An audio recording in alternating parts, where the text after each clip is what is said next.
ये है वो बदनामे ज़माना आइलैंड जिसे लिटिल सेंट जेम्स या फिर एप्स्टीन आइलैंड कहते हैं। 72 एकड़ के इस आइलैंड पर तकरीबन हर लग्जरी मौजूद थी। यहाँ लग्जरी रिजॉर्ट से लेकर प्राइवेट डॉग्स और लाइब्रेरी से लेकर सिनेमा सब कुछ मौजूद था।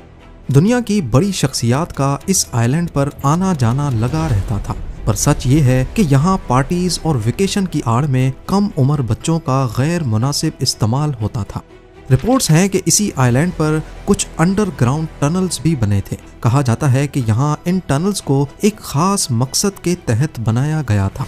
यहाँ तो आइलैंड का स्टाफ इन्हें एक जगह से दूसरी जगह जाने के लिए इस्तेमाल करता ताकि ऊपर मेहमानों पर उनकी नजर ना पड़े, या फिर ये एलीट मेहमानों के लिए ही एक एस्केप रूट था। जिन लोगों को इस अड्डे से तकलीफ थी वो थी कम उम्र लड़कियां और उनके पेरेंट्स। पर इन ताकतवर लोगों का नाम सुनते ही किसी की भी इनके खिलाफ जाने की हिम्मत नहीं हुई, कम से कम कई सालों तक तो नहीं। लेकिन फिर मार्च 2005 में इस सारी कहानी से तब पर्दा उठा जब कोर्टनी वाइल्ड नाम की एक लड़की ने बहादुरी का मुजाहरा करते हुए फ्लोरिडा के पाम बीच पुलिस स्टेशन में जेफरी एप्स्टीन के खिलाफ पहली रिपोर्ट दर्ज करवाई। इस केस में पुलिस, FBI और दूसरी इन्वेस्टिगेशन एजेंसीज को जो सबूत मिले उसने सबके रोंगटे खड़े कर दिए। एविडेंस में शामिल थे अहम शख्सियात के नाम, उनकी नामुनासिब तस्वीरें और एप्स्टीन आइलैंड तक जाने का फ्लाइट लॉग। इन तमाम सबूतों को कोर्ट में पेश किया गया और इन्हीं डॉक्यूमेंट्स को एप्स्टीन फाइल्स कहा जाता है। पर सवाल ये है कि कौन था जेफरी एप्स्टीन, उसके पास इतना पैसा आया कहां से और वो मशहूर तरीन लोगों से कनेक्शंस बनाने में कैसे कामयाब हुआ।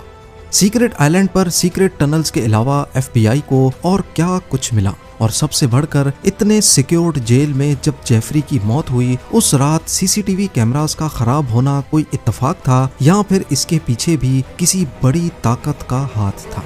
ज़ेम TV की वीडियोस में एक बार फिर से खुशामदीद।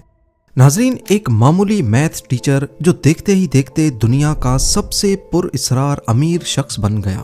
जेफरी एप्स्टीन ने 1970s में डेल्टन स्कूल से शुरुआत की, लेकिन उसका असली ठिकाना वॉल स्ट्रीट था। उसने विक्टोरिया सीक्रेट के मालिक लेस्ली वेक्सनर जैसे बिलियनियर्स का भरोसा जीता और उनका पैसा मैनेज करने लगा। करोड़ों डॉलर्स का कमीशन और एलीट क्लास से दोस्ती। एप्स्टीन ने न्यूयॉर्क से लेकर फ्लोरिडा तक आलीशान बंगलों की सल्तनत खड़ी कर दी। लेकिन इस चमकती दुनिया के पीछे एक तारीक राज छुपा था। एप्स्टीन अपने पावर और पैसे के जोर पर मासूम और कम उम्र लड़कियों का शिकार करता था। ये कहानी है एक ऐसे शख्स की जो दुनिया के लिए एक बिलियनियर था, लेकिन हकीकत में एक भयानक मुजरिम। मैनहट्टन का सबसे बड़ा प्राइवेट महल, न्यू मैक्सिको का 7,500 एकड़ का रैंच और पेरिस में लग्जरी अपार्टमेंट्स। एप्स्टीन की शाही जिंदगी किसी ख्वाब से कम नहीं थी, लेकिन उसकी असली सल्तनत कैरेबियन में वाक़े 72 एकड़ का जजीरा था, लिटिल सेंट जेम्स, जिसे हम एप्स्टीन आइलैंड भी कहते हैं। यहाँ पहुंचने के लिए एप्स्टीन अपना प्राइवेट जेट इस्तेमाल करता, जिसे मीडिया ने लोलिता एक्सप्रेस का नाम दिया। पर आखिर इस आइलैंड पर होता क्या था? दावे किए गए हैं कि इस आइलैंड पर दुनिया के बड़े नामी गिरामी शख्स मेहमान बनते थे और यहाँ अंडर एज लड़कियों को टारगेट किया जाता था। एप्स्टीन की दुनिया में सिर्फ पैसा नहीं, दुनिया के ताकतवर तरीन चेहरे भी शामिल थे। बिल क्लिंटन ने एप्स्टीन के प्राइवेट जेट पर 26 मरतबा सफर किया, जिनमें इंटरनेशनल टूर्स भी शामिल थे। डोनाल्ड ट्रंप भी 90s में एप्स्टीन के पड़ोसी और दोस्त थे, लेकिन बाद में दोनों में दुश्मनी हो गई। ट्रंप ने दावा किया कि उन्होंने हमेशा एप्स्टीन के आइलैंड जाने से इनकार किया था, लेकिन सबसे बड़ा झटका ब्रिटिश रॉयल फैमिली को लगा। प्रिंस एंड्रयू पर इल्जाम था कि उन्होंने 17 साल की वर्जीनिया जूफ्री को एप्स्टीन के कहने पर अब्यूज किया। वर्जीनिया की प्रिंस एंड्रयू के साथ वो मशहूर तस्वीर दुनिया भर में वायरल भी हुई।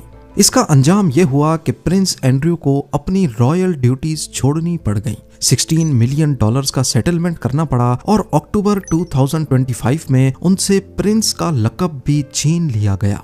बिल गेट्स से लेकर हॉलीवुड स्टार्स तक हर कोई एप्स्टीन के सोशल सर्कल में था। FBI को एप्स्टीन के घर से ढेरों CDs और फोटोज मिली, जिससे ये भयानक शक पैदा हुआ कि वो इन बड़े लोगों को ब्लैकमेल करता था। हालांकि कानून को अब तक कोई क्लाइंट लिस्ट नहीं मिली, लेकिन एप्स्टीन के ये ताल्लुकात आज भी दुनिया के लिए एक उलझी हुई पहेली है।